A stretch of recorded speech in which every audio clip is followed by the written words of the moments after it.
श्रद्धालुजनों को मेरा नमस्कार। हम द ग्रेट हिंदुत्व चैनल से आपका स्वागत और अभिनंदन करते हैं। कल यानी 18 नवंबर 2020 दिन बुधवार 6:46 पर सुबह के छठ पूजा आरंभ होती है। इस पूजा को हम नहाए खाए के नाम से भी जानते हैं और यह सूर्यास्त 5:26 तक नहाए खाए का समय रहेगा। इसके बाद 19 नवंबर को खरना यानी कि लोहंडा है और उसके बाद सायं 20 नवंबर 2020 को अर्ध है और सुबह का अर्ध प्रातः अर्ध जिसे हम कहते हैं 21 नवंबर 2020 को है।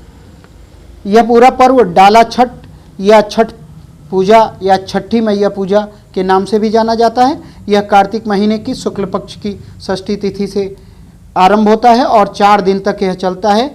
इसे दिवाली के 6 दिन बाद से भी माना जाता है, यानी दिवाली से 6 दिन गिन करके यह षष्ठी तिथि से कार्तिक षष्ठी तिथि से छठ पूजा मनाई जाती है।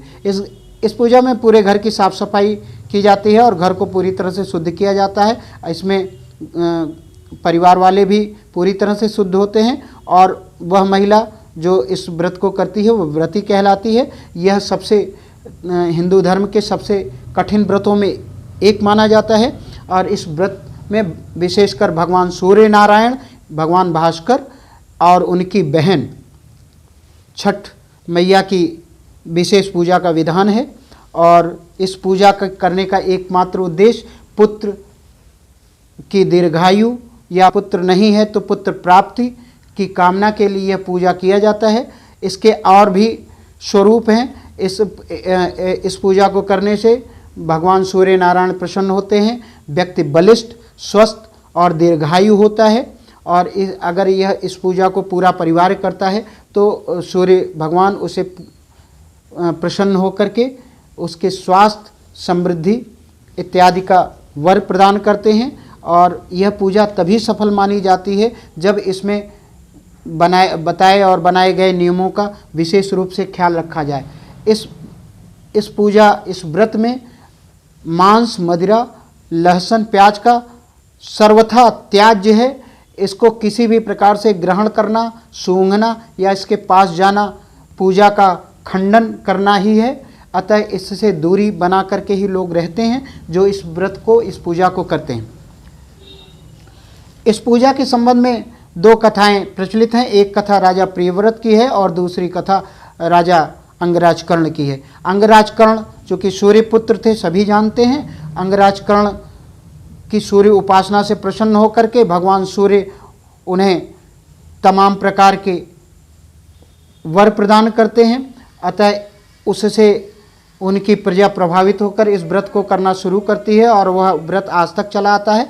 दूसरी कथा यह है कि राजा प्रियव्रत निसंतान थे और पुत्र की कामना से उन्होंने महर्षि कश्यप के शरणागत होकर के उन्हीं की प्रेरणा से पुत्र कामेष्टि यज्ञ करते हैं और उन्हें पुत्र प्राप्त तो होता है किंतु जन्म लेते ही पुत्र मर जाता है और इस वियोग में राजा विक्षिप्त हो जाता है और अपने देह को नष्ट करने का निर्णय शमशान में जाके वह करते हैं। जैसे ही वह अपने देह को नष्ट करना चाहते हैं, माँ षष्ठी प्रकट होती हैं जो कि उनकी इष्टिया भी थी और उनको ऐसा करने से रोकती हैं और उनको कहती हैं कि तुम्हारा वंश चलेगा और वो पुत्र को जीवित भी कर देती हैं। इस तरह से राजा प्रसन्न होकर के उनकी अभिनंदन, वंदना और व्रत पूजा करने का निश्चय करते हैं। वह दिन, ऐसा कहा जाता है कि वह दिन कार्तिक शुक्ल की षष्ठी तिथि थी। अतः उसी दिन से षष्ठी तिथि से छठ मैया की पूजा का विधान शुरू हो गया और राजा ने जैसे जैसे व्रत किए थे आज भी ऐसा माना जाता है कि उसी प्रकार का व्रत घर की महिलाएं अपने पुत्र की दीर्घायु की कामना के लिए या निसंतान महिलाएं जो पुत्र कामना की इच्छा रखती हैं या पुत्र प्राप्ति की इच्छा रखती हैं वह पुत्र प्राप्ति के लिए इस षष्ठी मैया का व्रत पूजन अर्चन करती हैं। और हमारा ही नहीं, यह पूरे संपूर्ण भारतवासियों का विश्वास है कि जो महिला सच्चे मन से भगवान सूर्य नारायण और छठ मैया की पूजा का व्रत संकल्प करती है तो कुछ ही वर्षों में या उसी वर्ष में उसे पुत्र की प्राप्ति होती है। ऐसा मेरा और पूरे भारतवासियों का या जन जन पूरे विश्व में जहाँ जहाँ हिंदू समाज है और जो इस व्रत को मानते हैं वो उनका यह विश्वास है कि ऐसा अवश्य ही होता है।